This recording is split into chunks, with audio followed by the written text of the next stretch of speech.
Hello there, here's my pile of cardboard, and if you remember, this pile of cardboard was in the back because I was trying to terminate a cover crop. Goal was to plant watermelons here. But after 4 days the cardboard didn't do much, as you can see, so it kind of yellowed out in some places a bit. Need to go back to the drawing board and find another way to just make a bit of space. Basically, I don't need to terminate the whole crop because all of these grasses and herbs, they're putting all kind of nitrogen and phosphorus and especially liquid carbon into the soil.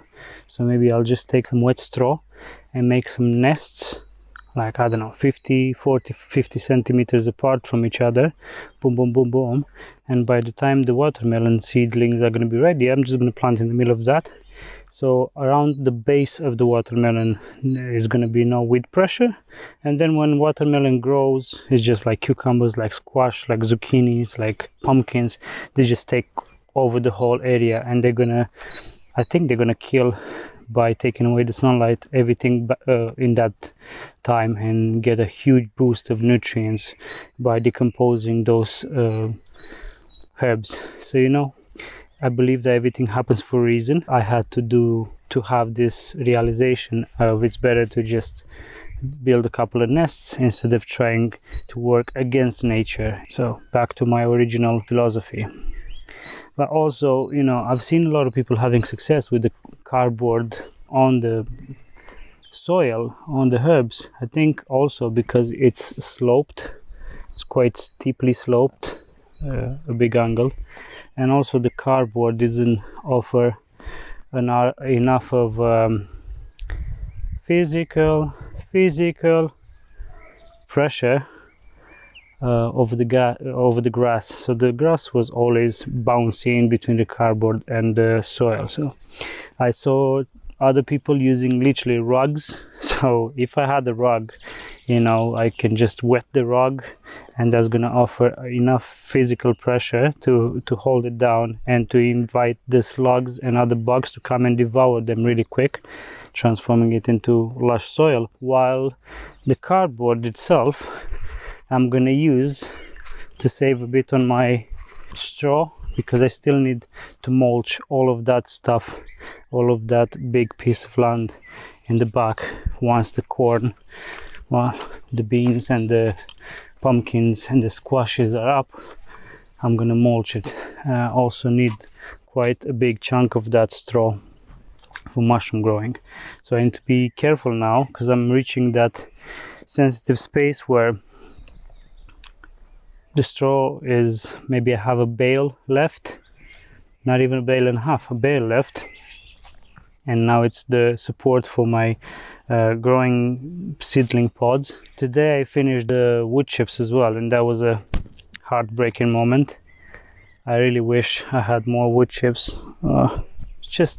It's not very common here to find it for free, and I'm not going to buy again the amount that we bought initially, because it's a big chunk of money for our budget. It's not a big chunk of money in other situations, but right now, with our tight budget, can't say that I'm willing to spend that amount again. So that's why I'm going to use this cardboard in the pathways. So where there was a humongous wind pressure, I've added some wet straw in between the beds. You can actually see it is this darker color one. And this is good because at the end of this month, when the seedlings are ready to be planted, I will order mushroom spawn, and everywhere there's wood chips, I'm gonna have the wine cup or the garden giant, and everywhere where there's straw, I'm gonna put oyster mushroom. Just trying to get as much as I can from my investment, and also enhance my soil through mycorrhizal networks, fungi. Hello Bumblebee, say hi. Hello people, nice to see you, bye bye. Yeah, we have the talking bumblebees here, in case you didn't know. Maybe I should start a bumblebee circus. Anyway, just wanted to share that with you. The good news is that when we moved, which was almost 2 months ago, we had almost 40 boxes with our stuff, because we're big fans of minimalism. and we've been downgrading for the last 3 years huge amounts of junk, because I cannot call it anything else. It is junk that we've acquired over the last 6, 7, 8 years together. Well, no, it's 6 years together, but 8 years of actively buying stuff that we don't need just to have it. So those 41 boxes will be used in the pathways, in the alleyways between the beds, to make sure that I can save on the wood chips. So I'll bring it all here, and every time the weeds are gonna flare up in between, boom, couple of layers of cardboard, and 41 boxes should last me hopefully for this year. If not, dumpsters. There's always cardboard in the dumpsters, and I'm not too fancy to like not take cardboard from the dumpster. So yay, people buying stuff and throwing away the cardboard. But this is what I'm gonna be doing now.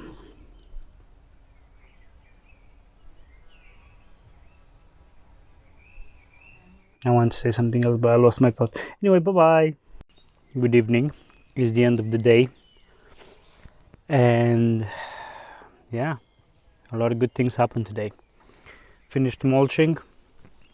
Used all of the wood chips, and I'm happy that we finally did that. Also repurposed the cardboard from the back here, and it fits perfectly in between the rows. And as soon as we start unpacking, I will start bringing them here and mulch the pathways. There's wood chips underneath, but I don't think there was a thick enough layer. I think I only had enough for like 10 centimeters, whereas everybody says you go 16 or 20, 25 even centimeters thick if you want to have really good weed suppressing capabilities. But also I've created another bed, this one here. Whee! The reason why I wanted to do this is, first of all, because I want to use all of the space. Now, for now, I have all of this planted with herbs. So for now, for the summer, is going to be my garden herb, my herb garden.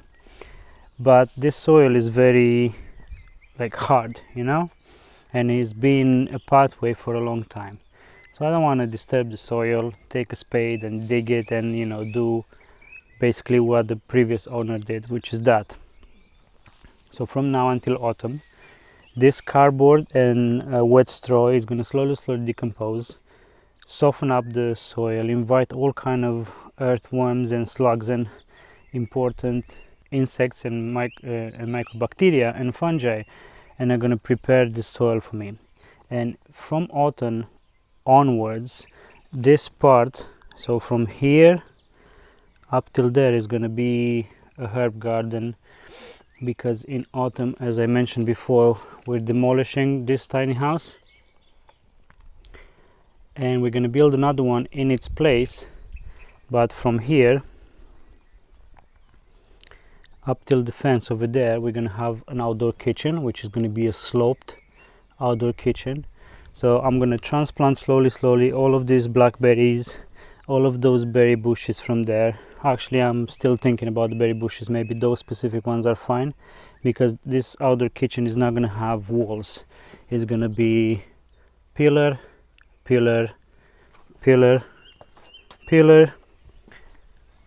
sloped roof, and then that's about it. And a proper, insulation on the roof, so it doesn't rain inside. Water collection in the corners. Smokehouse, outdoor kitchen, stove, wood burning stove, all of that stuff. But some things will have to be transplanted. So like all of this, and part of this. Now I'm gonna do air layering on a lot of trees this year and transplant them in the back, because I have some ideas. So this branch from here, this main one, because of the sloped roof, I'm gonna air root this, air layer is called, and root up this and transform it into another viable tree. And then all of this is going to be protected from the roof, or we're going to build the roof in such a way that we can still save this beautiful walnut tree, which hopefully is going to produce a lot of delicious walnuts for us this year. So this is why I'm terraforming. Terraforming, is that a good word for this? This is why I'm preparing this part of the soil slowly over the summertime, actually, just to make sure that this is done properly and it's speed up so it's ready by autumn. I'm gonna build some trellises, more like this one, from here to here, and I'm gonna plant all my excess tomatoes and all vining plants, because hey, I did plant about 250 seeds of tomato of 53 varieties, so I will definitely have extras, so they can just produce a lot of delicious tomatoes for us, prepare the soil. Happy day. But yeah, so that's what I've done today. Observed a lot of bees. Oh my god, I've seen the most ginormous, humongous, look, I'm getting goosebumps, hornet, wasp, I don't know what it was, I need to look it up on the internet tonight. It was like this big. It was caught in the greenhouse, and I didn't really had time or the brain capacity to go and to grab the camera and stuff like that. But I took a jar because it was stuck in the greenhouse roof. I've observed this about bugs. If they're stuck in front of a window or in a see-through plastic like the greenhouse, they just think that outside is there and they keep smashing their head on it instead of looking for the exit, which both of the doors on each side were open. Anyway, I'm not going to discuss the intelligence of insects, but this freaking big, like, was that 10-15 centimeters. I put it in the jar, I released it, it was very happy, but like, I've never seen a wasp or a hornet that big. I need to look into it. Like, what does it eat?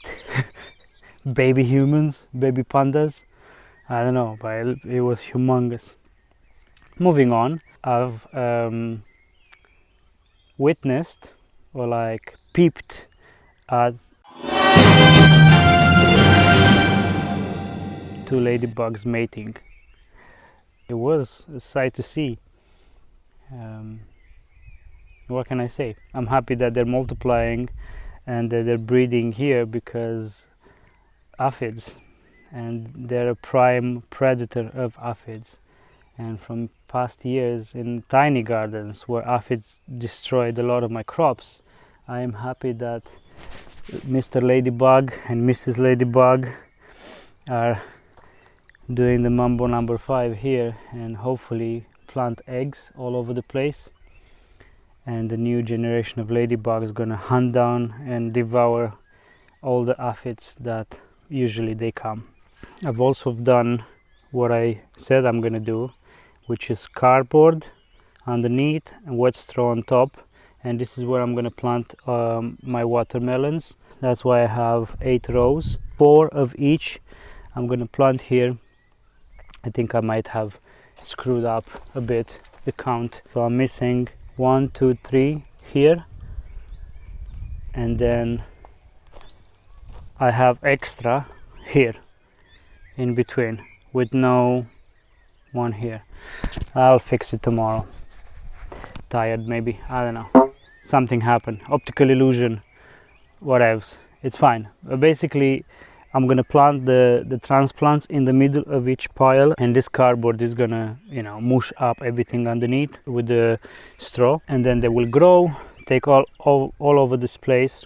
And my excess watermelons, gonna plant them with the garlic, because it seems that garlic and watermelon are good companion plants, where nobody else likes garlic, so everybody else is a vampire. But look at this garlic, oh my god, like 3 days of sun and it just exploded. I need to cut some of it and just encourage it to let's try it. It must be very strong.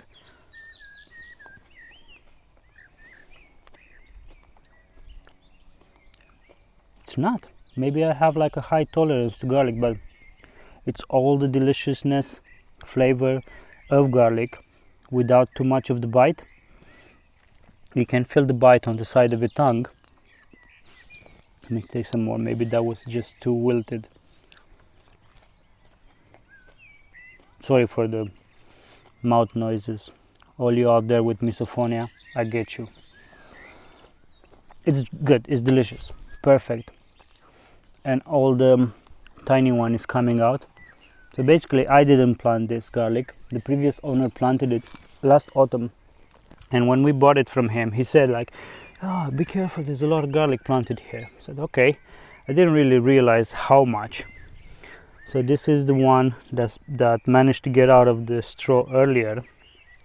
And now that one is just coming out now.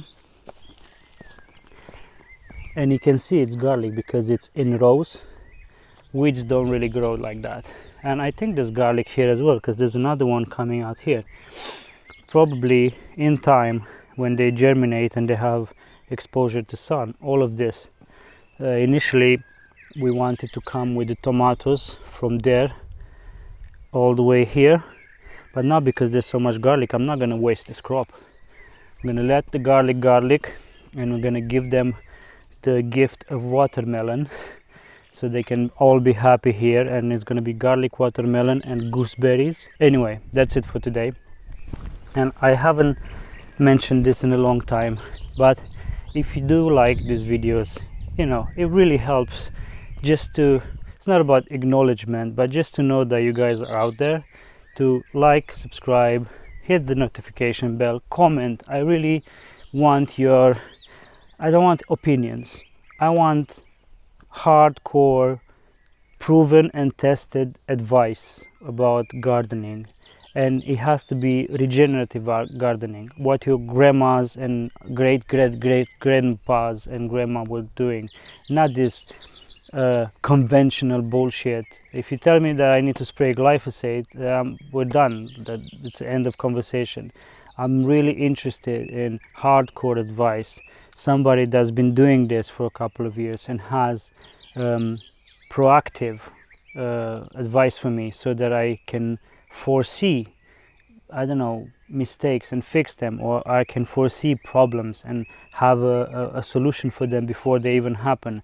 Like the aphids, you know, I know they're gonna be shit ton of aphids, so that's why I'm happy that the ladybugs and the lacewing bugs are all over the place, and even the wasps. I think I might have a wasp or a hornet nest here in this wall, because they're always buzzing and they're coming in and out. It's their airport. So yes, thank you very much for watching. Really appreciate you being here, but would really appreciate so much some practical advice about regenerative agriculture. Yeah, that's it. Oh, question for you out there. The creek is dirty. The creek is full of plastic and bugs and shit. How would I go about cleaning the creek? I've never done anything like that.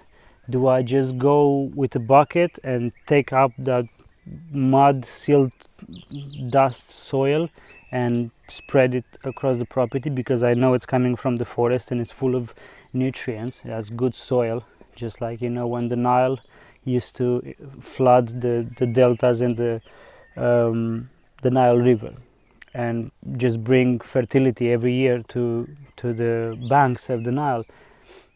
What should I do? How do I do it? If I do that, will I destroy some ecosystem of the water? There seems to be some kind of, like, you know, swirly, buggy stuff inside, so I would hate to destroy that. But at the same time, this water needs to be cleaned somehow, because it's not flowing and it's stagnant, and I don't want a stagnant, stinky bog. I just want this river to flow. Give me some advice about that, please. How do I go about cleaning the bottom of the creek without disturbing too much the ecosystem? That's my question. Thank you.